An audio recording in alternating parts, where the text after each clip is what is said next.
నమస్తే. ఆధ్యాత్మిక తెలంగాణ కార్యక్రమానికి స్వాగతం.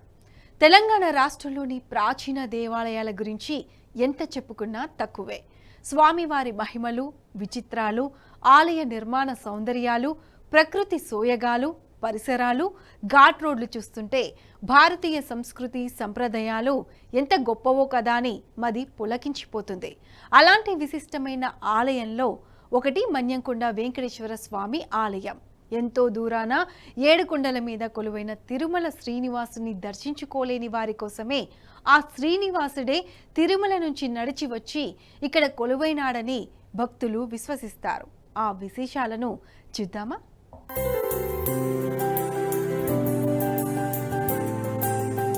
వెళితే తిరుపతి కొండ లేకపోతే మన్యం కొండ అనే సామెత తెలంగాణలో ప్రసిద్ధం.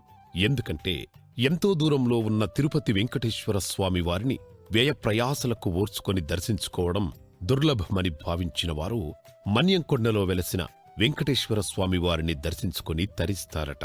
ఈ ప్రాంతాన్ని ప్రారంభంలో మునులు తపస్సు చేసే స్థలం కాబట్టి మునుల కొండగా పిలిచేవారు. కాలక్రమేణా పేరు మన్యంకొండగా ప్రజల నోళ్లలో నానుతున్నది. కొండల్లో వెలిసినాడయ్యా మా వెంకట స్వామి, కోనల్లో నిలిసినాడయ్యా.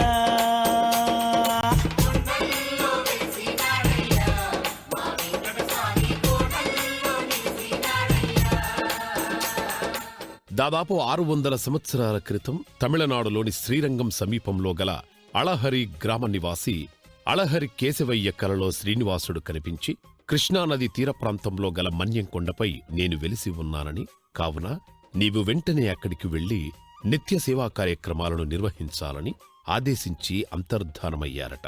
అళహరి కేశవయ్య తమ కుటుంబ సభ్యులతో కలిసి మన్యంకొండ సమీపంలో గల కోటకదిరిలో నివాసమేర్పరచుకుని గుట్టపైకి వెళ్లి సేవ చేయడం ప్రారంభించారు. ఒకరోజు కృష్ణానదిలో స్నానం చేసి సూర్య భగవానుడికి నమస్కరించి దోసిలితో ఆర్ఘ్యం వదులుతుండగా చెక్కని శిలారూపంలో గల వెంకటేశ్వర స్వామి ప్రతిమ నదిలో అలల ద్వారా వచ్చి కేశవయ్య దోసిలిలో నిలిచింది. ఆ విగ్రహాన్ని తీసుకొచ్చి మన్యంకొండపై శేషసాయి రూపంలో గల గుహలో ప్రతిష్ఠించి నిత్య ధూపదీప నైవేద్యాలతో స్వామిని ఆరాధించడం ప్రారంభించారని ఆలయ చరిత్ర ద్వారా తెలుస్తోంది. తిరుమలకెళ్ళి స్వామివారి పాదాచారిగా ఇక్కడ వచ్చాడు. ఇక్కడ స్వామివారి యొక్క మనకు వచ్చినట్టు పాదాచారి వచ్చిన స్వామి పాదాలు ఉన్నాయి. కుడిరూపం పాదం ఉంది. అదేవిధంగా కోనేరుడు స్వామి పాదం ఉంది. అది తవ్వని కోనేరు. స్వామివారి గుహాంతరం వెలిశాడు. స్వామివారి గుహ ఆదిశేషావతారం స్వామివారు ఉంటాడు. స్వయంగా వెలిశాడు. అది ఇక్కడ ముఖ్యంగా 4 నిదర్శన స్వామివారి దగ్గర కట్టిన గుడి, పులిముట్టని స్వామి, తవ్వని కోనేరు, చేయని పాదాలు. అదేవిధంగా ఇక గుహాంతరం వెలిసినటువంటి ఆ యొక్క ప్రతిష్ఠ స్వామి కూడా ఈ యొక్క వంశీకులు, అంటే ప్రస్తుతం ఉన్నటువంటి చైర్మన్ గారు మధుసూదన్ కుమార్ గారు వారి యొక్క వంశస్థులో కేశవని అర్చక స్వామికి స్వామివారు స్వప్న ఆజ్ఞానుసారము శ్రీరంగం నుంచి అలహరి గ్రామం నుంచి వచ్చి ఇక్కడ స్వామివారి యొక్క పూజ కార్యక్రమం నిర్వహించాడు. తదుపరి కొంతకాలం తర్వాత కృష్ణానదిలో సూర్య భగవానికి అర్ఘ్యమిస్తున్న చేతిలోకి వచ్చాడు స్వామివారు. శ్రీదేవి భూదేవి సమేతంగా స్వామి ప్రతిష్ఠించారు. 3 కొండాల కొండ తెలంగాణ తిరుపతి కొండ, 3 కొండాల కొండ తెలంగాణ తిరుపతి కొండ, మా స్వామి మన్నేవయ్యా మహిమల్లా మన్నెవు కొండ, కోటి పూజల్లో వెలిగే కోనల్ల ఎండి కొండ. వీటితో పాటు దేవస్థానం మండపంలో ఆంజనేయ స్వామి, గరుడ ఆళ్వార్ విగ్రహాన్ని కూడా ప్రతిష్ఠించారు. అళహరి వంశానికి చెందిన హనుమద్దాసుల వారి కీర్తనలతో మన్యంకొండ ఖ్యాతి గడించింది. హనుమద్దాసుల వారు స్వామివారికి సంబంధించిన దాదాపు 300 కీర్తనలు రచించారు. గద్వాల, వనపర్తి సంస్థానాధీశులు మన్యంకొండకు వచ్చి స్వామివారిని దర్శించుకోవడంతో పాటు స్వామివారి ఉత్సవాలకు తమ సైనికులతో కలిసి ప్రతి ఏడాది మన్యంకొండకు వచ్చి స్వయంగా స్వామివారి సేవా కార్యక్రమాలు నిర్వహించేవారని చెబుతారు. ప్రతి శనివారం తిరుచి సేవ, ప్రతి పౌర్ణమికి స్వామివారి కళ్యాణ మహోత్సవాన్ని నిర్వహిస్తారు. దేవస్థానానికి వచ్చే భక్తులు స్వామివారికి కొత్త కుండలో అన్నం, పచ్చి పులుసు చేసి వాటిని పూలతో అలంకరించి దాసురులతో పూజలు చేయించి నివేదిస్తారు.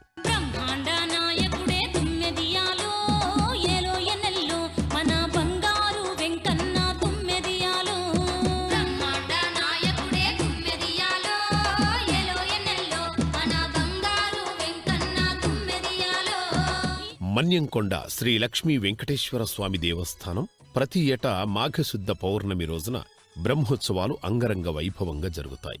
బ్రహ్మోత్సవాల్లో భాగంగా గరుడ వాహన సేవ, రథోత్సవం, అమ్మవారి కళ్యాణోత్సవంతో పాటు ప్రత్యేక పూజా కార్యక్రమాలు నిర్వహిస్తారు. భక్తుల రద్దీని దృష్టిలో పెట్టుకుని క్యూలైన్లు, నీటి వసతి, టాయిలెట్లు, పార్కింగ్ కోసం ప్రత్యేక ఏర్పాట్లు చేశారు. సుమారు 4 లక్షల మంది వరకు ఈ బ్రహ్మోత్సవాలకు హాజరవుతారని ఆలయ కమిటీ వారు చెబుతున్నారు.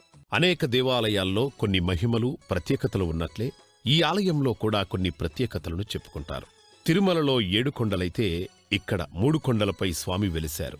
స్వామివారి పాదాల్లో ఒక పాదం విరిగిపడిందని, ఆ పాదము నుంచి వచ్చే నీటితోనే ఇక్కడ కోనేరు ఏర్పడిందని భక్తుల నమ్మకం. అందుకు నిదర్శనమే ఇక్కడి కోనేరు ఎండిపోదంటారు. గోగుల్లో గోగుల్లో 7 కొండల్లో నా కోరి కొలువు తీరిందెవరే. గోగుల్లో గోగుల్లో గోగుల్లో గోగుల్లో 7 కొండల్లో నా కోరి కొలువు తీరిందెవరే. గోగుల్లో గోగుల్లో గోగుల్లో గోగుల్లో ఎల్ల లోకాలే లేటి ఎంకన్నా దేవుడే. గోగుల్లో గోగుల్లో గోగుల్లో ఈ కోనేరు ప్రక్కనే లక్ష్మీ వరాహస్వామి ఆలయం కూడా కనిపిస్తుంది. ఎత్తైన గరుత్మంతుడి విగ్రహం వెనక దేవస్థానం వారి వసతి గృహాలు ఉన్నాయి. ఇక్కడ నుంచి ప్రధాన గోపురాన్ని చేరుకోవడానికి మెట్లు ఉంటాయి. ఆ మెట్ల మీదుగా నడిచి వెళితే 7 ద్వారాలు, చివరగా లక్ష్మీ వెంకటేశ్వరుని దివ్యమంగళ విగ్రహం కనిపిస్తుంది. ఆలయానికి ముందు ఒక మండపం ఉన్నది. త్రేతాయుగంలో శ్రీ మహావిష్ణువు శ్రీరాముడిగా అవతరించినప్పుడు సీతాలక్ష్మణ సమేతుడై వనవాసం వెళ్లినప్పుడు ఇక్కడి గిరులపై సంచరించాడని, మునుల ఆతిథ్యాన్ని స్వీకరించాడని కథనం ఉన్నది. అందుకే ఈ క్షేత్రాన్ని రామకొండగా కూడా పిలుస్తారట. అందుకే ఇక్కడ ప్రధానాలయం గోడలపై సీతారామ లక్ష్మణుల విగ్రహాలు కూడా కొలువై ఉన్నాయి. ఈ ఆలయంలో 1 కాదు 2 కాదు ఎన్నో వింతలు. 1 వెంకటేశ్వరుడి పాదాల ముద్రలు స్పష్టంగా చూడవచ్చు. ఇక్కడ కోనేరు స్వామివారి పాద స్పర్శతో పగిలిన రాయి నుంచి వచ్చే నీటితో నిండుతుంది. అలాగే ఇక్కడి స్వామివారి విగ్రహాన్ని ఎవ్వరూ చెక్కలేదు. స్వామివారి అలా స్వయంభువుగా వెలిశారట. ఆలయంలో ప్రాచీన కాలం నాటి పోకడలు, ఆనవాళ్లతో కట్టడాలు కనిపిస్తాయి. సత్యనారాయణ వ్రతాలు చేసుకునే భక్తులు, ఒడిబియ్యాలు పోసుకునే ఆడపడుచులు కనిపిస్తారు. 7 కొండలు దిగి ఎందుకిటకు వచ్చెనో, అరివేరు మంగమ్మను అడవికేల తెచ్చెనో. చేతుల సిరుల పొంగే స్వామి కప్పులెందుకో, అప్పుగటమని కుబెరుడెంబడించుడెందుకో. ఇక్కడి క్షేత్రపాలకుడు వీరభద్రస్వామి. ఆ ఆలయాన్ని కూడా దర్శించుకోవచ్చు. ఈ ఆలయం లోపలే పురాతనమైన సత్యనారాయణ స్వామి వ్రతమంటపం కూడా అద్భుతమైన కట్టడంతో చూపరులను కట్టిపడేస్తుంది. వందలాది జంటలు స్వామివారి వ్రతాన్ని ఆచరిస్తుంటారు. అలాగే కొంచెం ముందుకు వెళ్తే భక్తులు విశ్రాంతి తీసుకోవడానికి విశాలమైన ఆవరణ కనిపిస్తుంది. అలాగే సాంప్రదాయానుసారంగా ఒడిబియ్యం పోసుకునేవారు కూడా కనిపిస్తారు. చాలా ప్రసిద్ధి చెందినది, ఎన్నో సంవత్సరాల నుంచి ఉన్నది, స్వయంభూ వెలిసినది. ఇక్కడికి వచ్చినాక చాలా ప్రశాంతత, ఆరోగ్యం అన్నీ ఉంటాయి. కోరిన కోరికలన్నీ నెరవేరుతాయి. తిరుపతికి పోనోళ్ళు ఇక్కడికి వస్తారు. అక్కడికంటే ఇక్కడ ఇంకా మంచిగా అనిపిస్తుంది మాకు. మాఘమాసం జాతర మంచిగా జరుగుతుంది. ఎంత బాగా జరుగుతుంది అంటే అంత ఇదిగా ఉంటుంది. చుట్టుపక్కల రాష్ట్రాల నుంచి, వేరే తెలంగాణ, కర్ణాటక రాష్ట్రాల నుంచి కానీ వచ్చి జాతర దర్శనం చేసుకొని పోతుంటారు.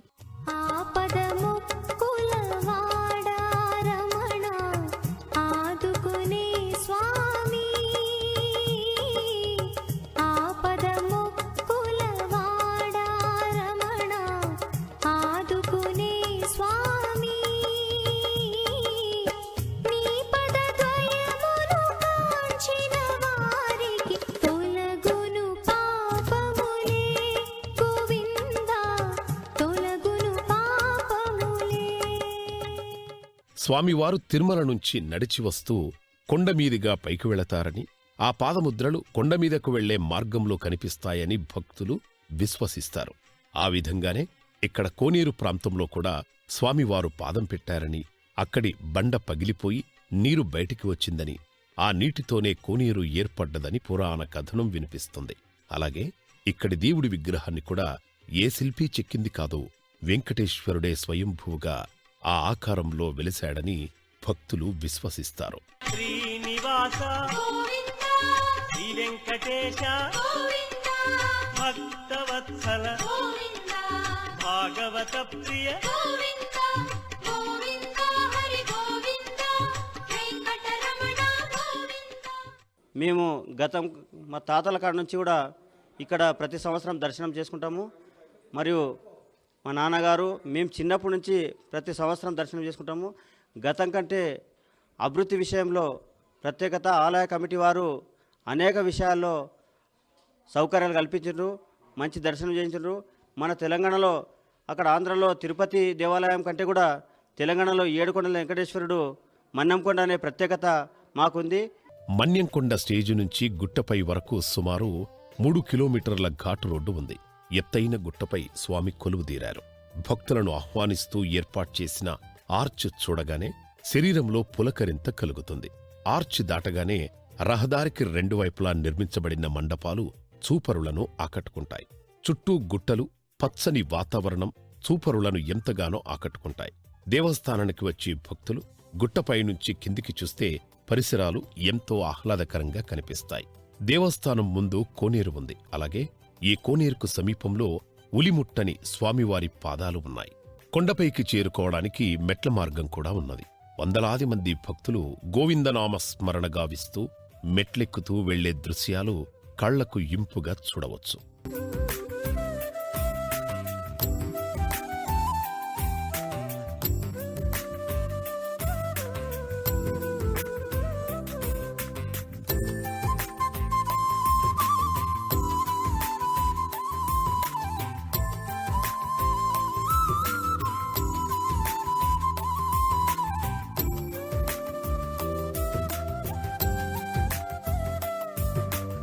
ఇక్కడి ఆలయ గోపురం కూడా తిరుమల వెంకటేశ్వరుని ఆలయం గోపురంలా నిర్మించారు. ఈ పాదాలకు సమీపంలోని గుట్టపై గతంలో మునులు తపస్సు చేసిన గుహలున్నాయి. గతంలో ఇక్కడ మునులు తపస్సు చేసినందుకే ఈ ప్రాంతాన్ని మన్యంకొండగా వినతికెక్కినట్టుగా పురాణ గాథ. అలాగే దిగువ కొండ వద్ద అలివేలు మంగతాయారు దేవస్థానం ఉంది. దేవస్థానంలో ఏటా వందలాది వివాహాలు జరుగుతాయి. ఈ ఆలయం గురించి భక్తులు చెప్పుకునే ఒక నానుడి ఏమిటంటే, వీలైతే తిరుపతి లేకుంటే మన్యంకొండ. అంటే తిరుపతి వెంకటేశ్వరుడిని చూడలేకపోతే మన్యంకొండ వెళ్ళి దర్శించుకోవచ్చని తెలంగాణలో చెప్పుకుంటారు. ఎత్తైన గుట్ట మీద వెలిసిన ఆలయాన్ని చేరుకోవడానికి 3 కిలోమీటర్ల ఘాట్ రోడ్డు మీద ప్రయాణించడం ఒక మధురానుభూతిని కలిగిస్తుంది. కొండల్లో వెలిసినాడయ్యా మా వెంకట స్వామి, కోనల్లో నిలిసినాడయ్యా.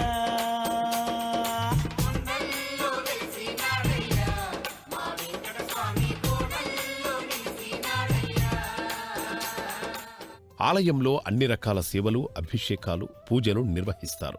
ఎన్నెన్నో పురాణ ప్రస్తావనలు, అనుశృతిగా వినిపించే స్వామివారి మహిమల గాథలు భక్తులను పరవశంలో ముంచెత్తుతాయి. ఇక్కడి స్వామివారి మొక్కుల్లో ప్రధానమైంది కాయముడుపు. కోరిన కోరికలు తీరడానికి, సంతానం కలగడానికి కొబ్బరికాయలతో ముడుపులు కడతారు.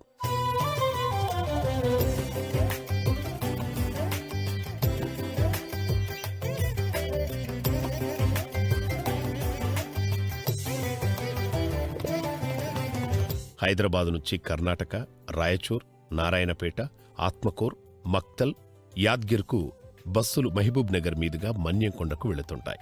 మహబూబ్ నగర్ నుంచి 19 కిలోమీటర్ల దూరంలో ఈ దేవస్థానం ఉంటుంది. అలాగే రాయచూర్ నుంచి రావాలంటే హైదరాబాద్ వెళ్లే బస్సెక్కి మన్యంకొండలో దిగవచ్చు. స్టేజ్ నుంచి గుట్టపైకి ప్రత్యేక ఆటోల సౌకర్యం ఉంది. విశేష దినోత్సవాల్లో మినీ బస్సులు గుట్టపైకి వెళుతుంటాయి. అలాగే రైలు మార్గం ద్వారా వెళ్లే ప్రయాణికులు ఇటు కర్నూల్, అటు హైదరాబాద్ నుంచి రావాలంటే మార్గమధ్యంలో కోటకదిరి రైల్వే స్టేషన్లో దిగాలి. అక్కడ నుంచి మన్యంకొండ స్టేజి వరకు ఆటోలు వెళుతుంటాయి.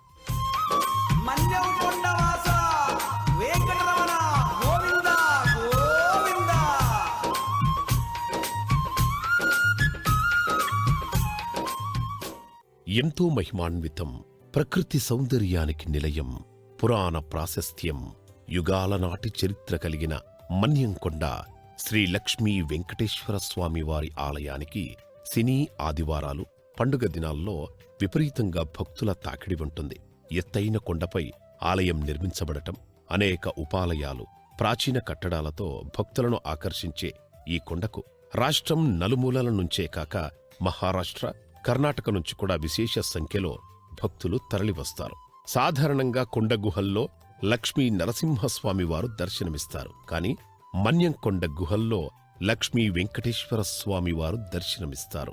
అదే ఈ మన్యంకొండ ఆలయంలోని విశేషం.